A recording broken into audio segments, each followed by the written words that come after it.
On World Humanitarian Day, we honor the work of humanitarians who overcome huge challenges to save and improve the lives of millions of people.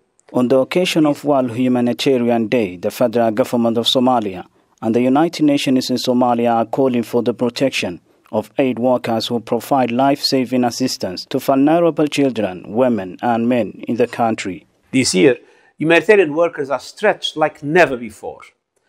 They are responding to the global crisis of COVID-19, and with it, the massive increase in humanitarian needs from the fallout of the pandemic. The loss of jobs, education, food, water and safety is pushing millions more to the brink.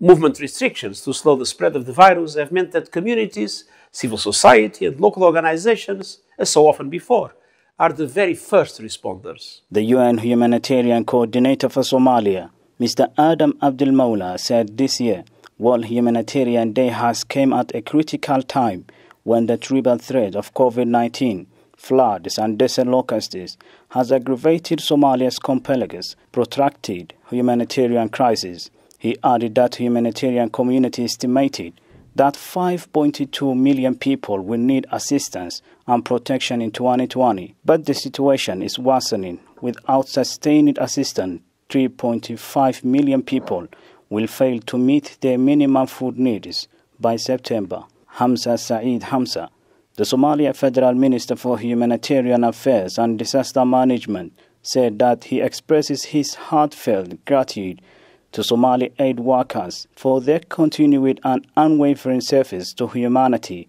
in one of the world's most dangerous operating environments.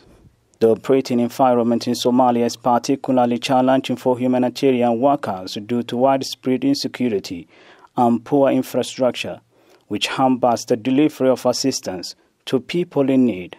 Access constraints such as during the first half of 2020, with 141 incidents reported against humanitarian operations by the end of July, compared to 151 in all of 2019. 11 humanitarian workers were killed, another 11 wounded, and 23 kidnapped, including 7 who were kidnapped and murdered in a single incident.